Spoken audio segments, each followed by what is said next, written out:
Hello and welcome back to our Drama School Audition stories. Today we are joined by the very talented Maggie Service.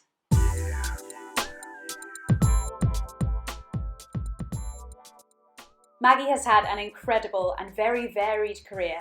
She's worked in film, TV, stage, radio and musicals. Some of her credits include the film London Road, television programmes such as Doctor Who, Call the Midwife, Miranda, Good Omens, Three Girls, and most recently she performed in the television production of Quiz, based on the Who Wants to Be a Millionaire scandal. She has performed in some of the country's most prestigious theatres. Very recently she performed in Death of a Salesman at the Young Vic, and she's worked in the West End. She's also done many radio plays for the BBC.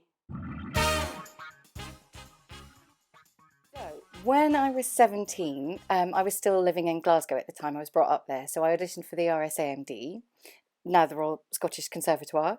The pieces had gone well, and then we got to the interview section, and they said, so what would you do next year if you don't get in this year? And I said, oh yeah, well I've got there's like 5 drama schools I want to audition for in London. And then there was a pause, and then they looked at me, and then one of them on the panel said, so you wouldn't audition here again? And then I paused, and then I said, yes, I would do that. What I would do, so what I definitely would do is I would audition for the 5 drama schools in London, and then I would audition obviously here again. I mean, it was that moment when you go, well, I'm not getting a recall here, it's the end. And they sort of said, out you go. And then I opened the door to leave, and I closed the door behind me, and then I realised I was in the cupboard. And I had a moment of thinking, but this only happens in sitcoms. This is my real life. This isn't meant to happen in my real life. And so then there I was in the cupboard with a mop and a bucket for friends.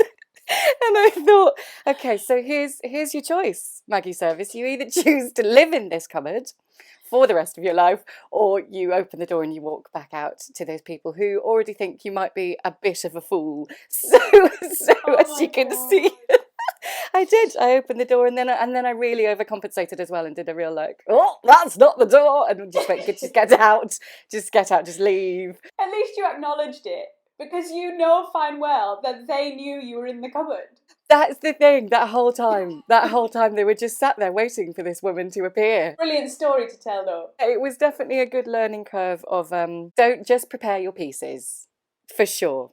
Prepare your answer to that being the college you want to go to. Yes, and yes. Any question in any situation, in any audition or anything, always good. Have a bit of just something prepared so that when they say, just even how are you, you don't just panic and walk into a cupboard. That's my advice straight off. So the following year I auditioned for Webber Douglas, LAMDA, RADA, Bristol Vic. And then I think it must have been Central and Guildhall. I got recalls for Webber Douglas, LAMDA and Bristol Vic, and they had been my favourites. So that kind of felt like the right track. And then Webber did 2 intakes at the time for the 3-year acting diploma. I went the following April, was on the waiting list, and then got accepted. So yeah, that was me on my way. Do you remember what acting pieces and songs you did for your auditions? I had quite a few that I could use on rotation. So the Shakespeare ones were a bit of Goneril from King Lear, Lady Percy from Henry IV, part either 1 or 2, can't remember, Helena from A Midsummer Night's Dream, and not one of the longer ones. It was only about 50 seconds, but I'd sort of tried it out. One of my mum's friends, amazingly, was a director, and so I ran through pieces with her, and she said, look, it's only 50 seconds, but actually you're showing everything that you want to show, so that might be worth thinking about as well. It doesn't need to be like a 4-minute epic thing of this becomes a word learning exercise. Yeah, sometimes they're too long, aren't they? And sometimes now actually colleges specify that they can't be longer than, some of them, 90 seconds. There you go. So for you to have done that would have been perfect for that, yeah. Good, yeah, and you just, as long as you're connected with it, I think it's, I think that's right, and it will do the job. So for the modern ones, I did The Woman Who Cooked Her Husband by Debbie Izzet, and then I picked a piece, it was actually a TV special, a Victoria Wood special called Mensana in Thingamydoodah. Oh wow. And then my songs were Adelaide's Lament from Guys and Dolls, which is You know, still one of my dream roles, and the reason why I wanted to be an actor too. I saw that when I was 5, and Oh, I love that. yeah, Mum explained that that could be your job, and I remember going, oh, I'm doing that then. Like that was it, that was it. And 100 Easy Ways to Lose a Man from Wonderful Town, Leonard Bernstein. So that was kind of my, yeah. Excellent choices. Is there anything you would have done differently? I don't think so. I'm not in any way saying I have done a perfect route, as I think I've probably proved from my first story to you. But no, I don't think so, because we don't really have any control, right, as actors. But what we do have is kind of control over how hard we work. Each job leads to each job, and each audition that I had as well led to kind of where I ended up. So yeah, it wasn't in any way perfect, but yeah, no, I don't think I would.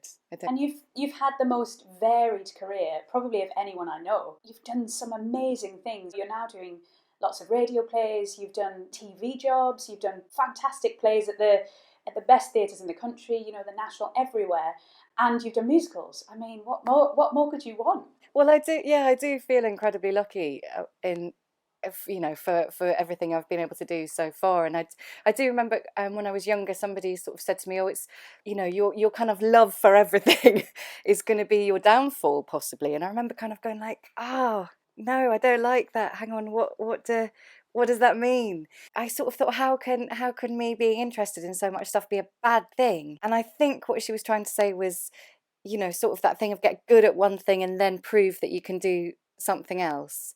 And I think there is something in that, but at the same time, if you have the luxury of being able to try stuff, I still think do that too. So when it came to auditioning for my first full fat musical, I had done plays with you know, songs and dances in, but the first full fat musical in which you were my little sister, in the audition, Paul Foster, the director, did kind of, you know, he was looking at the CV, he'd seen me and stuff before, but he was like, so can I just ask you a question? Like, yeah, and he went, do you like musicals? And I was like, I really love musicals, oh my god. And he was like, why have you never done one? And I guess I'd only actually auditioned for 2 before, maybe even 1. I just hadn't had the opportunity to do so. You've been busy doing other things, and sometimes it just doesn't work out like that. Guess so, but I was really, really happy to be able to kind of, you know, get a bona fide musical on the CV and say, yeah, I love it, I love it, I love it. And as you know, I was just crying every day in rehearsals out of just the beauty and talent of everyone. I just couldn't believe my eyes. What advice would you give to somebody auditioning now or getting ready to audition now? The main thing that I always say is just work out whether you want it or need it. Honestly, truly, if you can imagine yourself doing anything else, do that, because this is like, it's tough, man, and there's loads of us out there. As long as you need it, you'll kind of be able to sustain yourself. That's a big bit of advice. And then I would also say definitely do all of your research and work out why you want to go to these drama schools. And then once you are graduated and then you're in audition rooms too, it's very much a two-way street. Just please try and remember that. And they want to fill up their places. They want to go home at the end of that day and go, do you know what, we've done it. They're all brilliant. They want that. Equally, they want you to get the job when you walk in the room for a casting. You're in the room for a reason. They would love it to be you. So they are judging you, right? They are. Yeah, but they want you to be good. They want you to do your best. They're not trying to scare you in any way. No, and of course you'll be nervous. Just remember that through the door are people who are on your side. And then also you want to see if you can work with them too, and if you would enjoy 3 years or 2 years or however long the course is with these people or with what they stand for. So give yourself as much power as you can as well in that regard. Don't just go in thinking, I've got to do everything to please them. And like, just remember why you're there, do the work, show a bit of your personality, see if it matches, and then go home and don't think about it until you hear an answer. Absolutely. So Maggie, if you could hear the audition stories from anybody, who would it be? When I got my Webber Douglas, this was in the days of you sent through for a prospectus in the post. I would highlight things and circle things, and at the top of Webber Douglas they had little pictures of the alumni. One of them was Minnie Driver. And I would really like to hear her route in, because she was certainly one person, because it's worth that as well, looking back at people who've been there, who've had that training. And also, and I'm going to go back to a bit of advice stuff as well and come back to Minnie, all of the stuff that you see that you have the feeling of, oh, I could do that. Clock that, because probably those will be good audition pieces for you.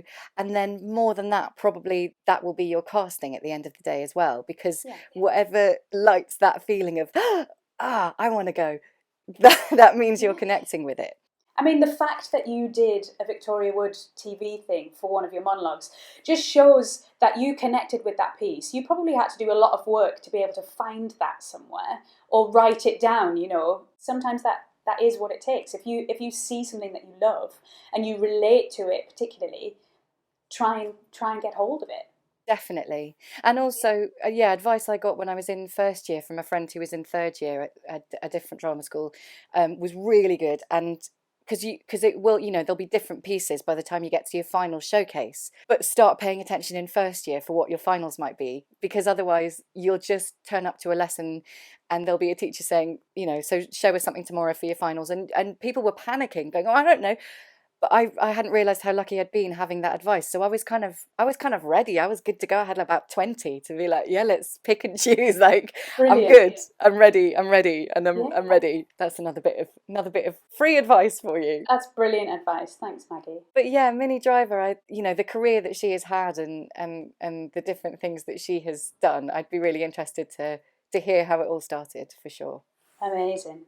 Oh, thank you so much for joining us, Maggie. I really, really, oh, my pleasure. You're doing a brilliant thing, and I wish all of you well. You've got this. You've all got this. If you like this video, please hit the like button. If you loved it, hit the subscribe button. If there's an actor that you would love to hear the Drama School Audition stories of, please pop it in the comments down below or get in touch with us on our social media channels, Chiron Audition Prep.